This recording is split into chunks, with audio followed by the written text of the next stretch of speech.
l'immeuble à Aix. Tu connais pas? Normal. C'est pas un endroit que tu trouves sur Google Maps.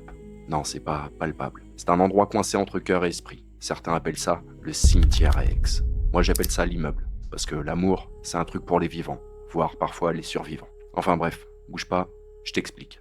Ok, imagine des portes, plein de portes. Autant de portes que tu n'as aimées dans ta vie. Chacune de ces portes renferme une ancienne relation.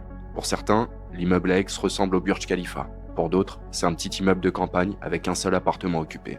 Un spacieux 200 mètres carrés. Mais le nombre importe peu, on s'en fout. À chaque nouvelle romance, la même promesse en boucle, encore et encore. Cette fois, je rase l'immeuble. Spoiler, non, ça marche pas. T'as pas les clés du bulldozer, mon pote. L'immeuble à Aix, c'est comme un gosse en garde alternée. À chaque fois que tu le vois, il a grandi un peu plus que la fois précédente. T'as beau contempler cette tour de béton avec ta boîte noire entre les mains, ça change rien. Alors tu t'engouffres là-dedans, comme un condamné à mort qui connaît étrangement déjà le chemin. Au rez-de-chaussée, la première porte. Ta dernière relation occupe la loge de la gardienne, en attendant que la commission des cœurs brisés lui attribue un logement et un étage, en fonction des dégâts causés. La règle est simple, c'est comme un classement Call of. Les mieux classés sont en haut, celles qui ont causé le plus de dégâts. Au premier, tu te surprends à avoir oublié le nom de famille de l'occupante. Pas que tu l'aies pas aimé ou que tu sois un queutard légendaire avec un score de porte à 3 chiffres, mais une peine en noie une autre.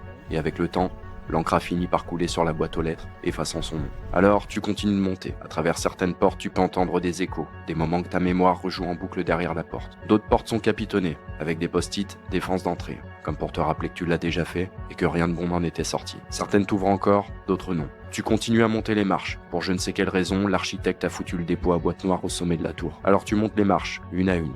Et passé un certain étage, tu croises les anciens toits venant déposer leur boîte noire. On n'est jamais trop bavard dans ces moments-là. Et puis ça y est, t'arrives en haut.